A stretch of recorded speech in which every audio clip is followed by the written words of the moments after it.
अब question number 2 में हमें पैराबोला की इक्वेशन फाइंड करनी होगी। क्वेश्चन 1 में हमें पैराबोला की इक्वेशन गिवन होती थी और हमें फोकस, वर्टेक्स, डायरेक्ट्रिक्स वगैरह फाइंड करने होते थे। अब यहाँ बिल्कुल उसके ऑपोजिट चलना है। अब यहाँ हमें फोकस, डायरेक्ट्रिक्स गिवन है, बाज़ केसेस में फोकस, वर्टेक्स गिवन है, बाज़ में डायरेक्ट्रिक्स और कोई और एक्स्ट्रा इन्फॉर्मेशन गिवन है, लेटेस्ट रेक्टन गिवन है। अब इन इन्फॉर्मेशन को यूज करके पैराबोला की इक्वेशन हमने बनानी है, हमने पैराबोला की इक्वेशन कंस्ट्रक्ट करनी है। ठीक है, अब वो कैसे हम कंस्ट्रक्ट करेंगे, जरा इस केस में देखें। हमें फोकस गिवन है और डायरेक्ट्रिक्स की इक्वेशन गिवन है। हमें कहा जा रहा है आपने पैराबोला की इक्वेशन बनानी है। अब पैराबोला की इक्वेशन कैसे बनाएंगे, देखें। सबसे पहले एक दफा फिर पैराबोला की जो शुरू में बिल्कुल जहां से हमने 6.4 स्टार्ट की थी, 6.4 की जब हमने बेसिक्स पढ़ी थी, उन बेसिक्स में हमने जो पैराबोला की जो डेफिनेशन पढ़ी थी, मैं दोबारा उस डेफिनेशन की तरफ जा रहा हूँ क्योंकि वो डेफिनेशन यहाँ यूज होनी है। देखें, इस तरह से था एक पैराबोला, यहां इसका होता था फोकस जो कि था A0, ठीक है, और यहां इसकी होती थी डायरेक्ट्रिक्स, ये वाली, ये थी इसकी डायरेक्ट्रिक्स की, तो ये थी इसकी डायरेक्ट्रिक्स, और डायरेक्ट्रिक्स की इक्वेशन थी x is equal to -a। ठीक है, अब यहां हमने कहा था इसकी डेफिनेशन में, डेफिनेशन जब हमने की थी इसको, जब हमने पैराबोला को डिफाइन किया था, तो इस जगह पे हमने इसका लिया था एक पॉइंट P, इधर हमने लिया था पॉइंट P जिसके कोऑर्डिनेट्स थे small x and small y, और फिर हमने P से P को हमने F के साथ ज्वाइन किया था, परपेंडिकुलर ड्रॉ किया था, और फिर इसी तरह यहां से P से हमने एक और परपेंडिकुलर डायरेक्ट्रिक्स के ऊपर ड्रॉ किया था, ये परपेंडिकुलर ड्रॉ किया था, और ये परपेंडिकुलर जहां आके मीट कर रहा था उस पॉइंट को हमने M का नाम दिया था। ठीक है, P से, पॉइंट P से हमने इस डायरेक्ट्रिक्स वाली लाइन के ऊपर ड्रॉ किया था परपेंडिकुलर, और वो परपेंडिकुलर जहां मीट कर रहा था उसे हमने M का नाम दिया था। अब ये डेफिनेशन में यूज करूंगा। यहां हमने क्या देखा था पैराबोला के केस में, हमने ये देखा था कि ये PF ओवर PM रेशो जो थी, PF over PM ratio, parabola के केस में ये रेशो किसके इक्वल थी, कुछ याद है? जी नो, याद है नहीं याद? तो 1। 1 की इक्वल थी, वेरी गुड। ये रेशो 1 की इक्वल थी, और इस रेशो का एक पर्टिकुलर नाम भी था, वो नाम क्या था, याद है?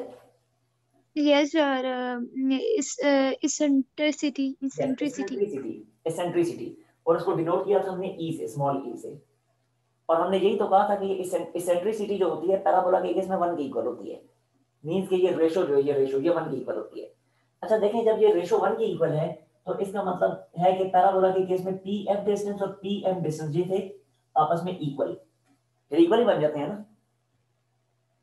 Yes sir. तो अब हम इसी डेफिनेशन को P F equal to P M, इसी डेफिनेशन को हम यूज करके पैराबोला की इक्वेशन फाइंड करेंगे। तो हम लिखेंगे in case of parabola, in case of parabola eccentricity was equal to 1, और इसेंट्रिसिटी क्या है, वो है P F over P M, तो ये लिखा P F over P M is equal to 1।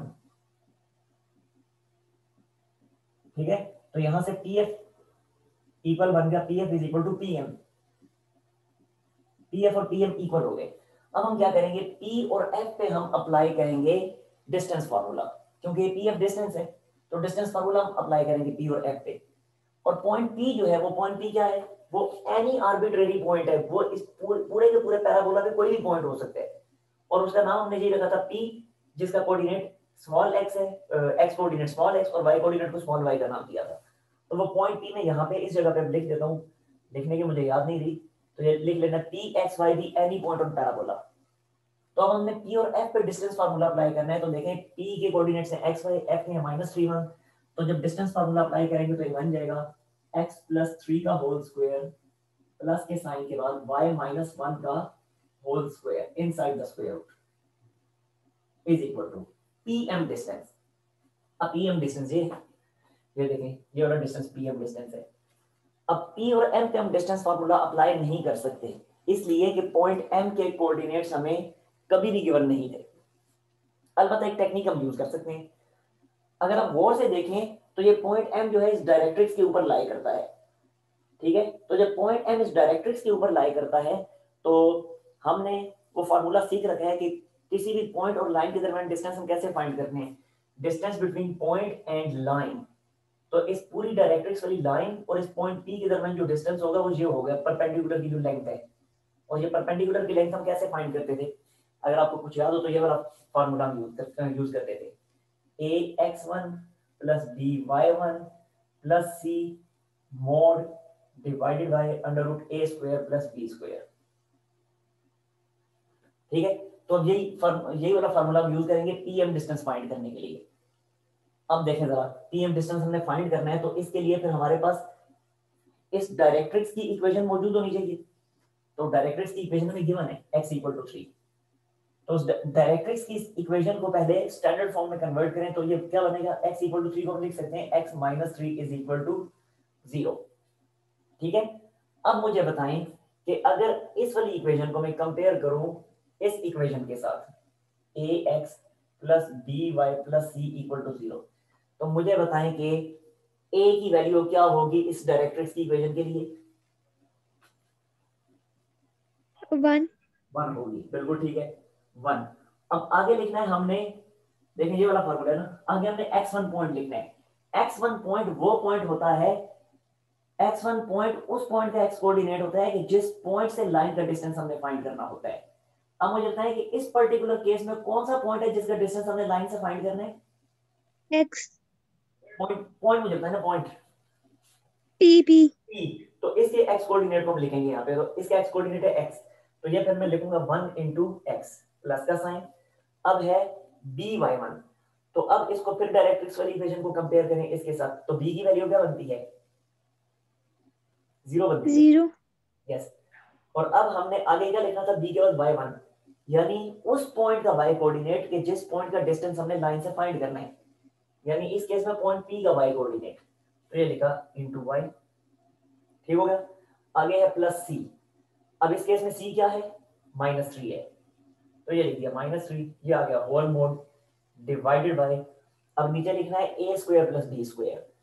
अब a फिर देखें a क्या है, इस केस में देखें a क्या है, x का कोएफिशिएंट, तो इस केस में x का कोएफिशिएंट है 1, तो यहाँ पे b आएगा 1 स्क्वायर प्लस के साइन के बाद अब आगे है b स्क्वायर। अब इस केस में b है ही नहीं, b 0 था ना इस केस में क्योंकि y मौजूद नहीं था, yes तो ये होगा 0 square inside the square root. ठीक हो गया। अच्छा, अब मैं ऐसे करता हूँ, इसका लेना स्क्रीनशॉट क्योंकि यहाँ से फिर अब आगे मैंने रिमूव करना है फिर वो।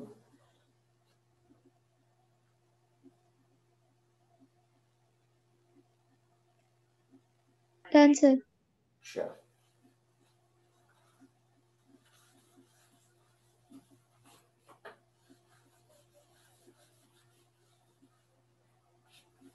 अच्छा देखें फिर लेफ्ट हैंड साइड पे बनेगा, या एक मिनट अभी सिंपलीफाई नहीं करते, अभी इसको ऐसे ही लिख देते हैं लेफ्ट हैंड साइड को भी।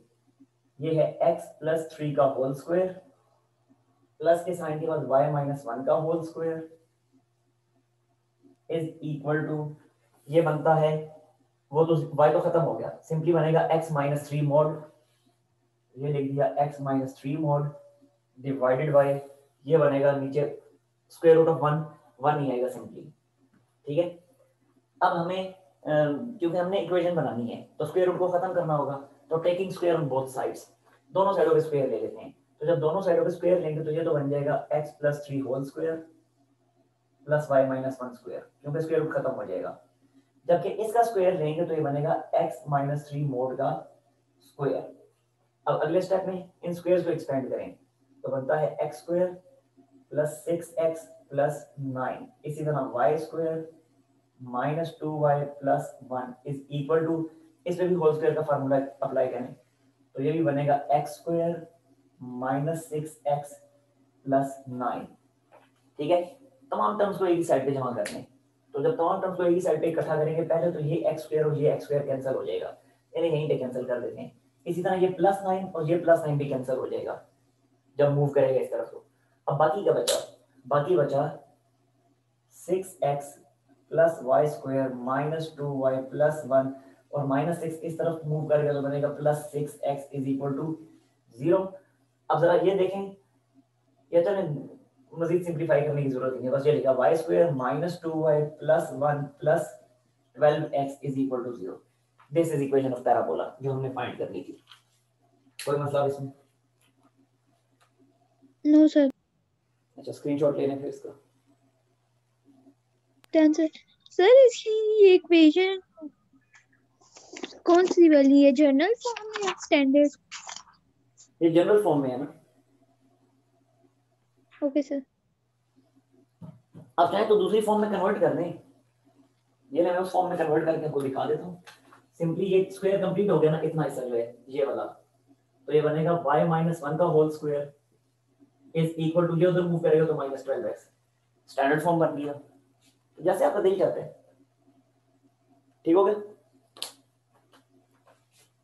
Yes sir.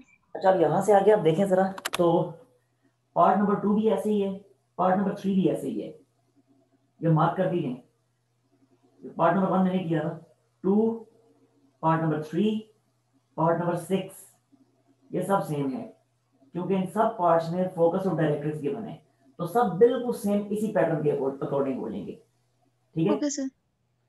अच्छा जी मैं अब करता हूँ फिर 1 2 3 निकल गए।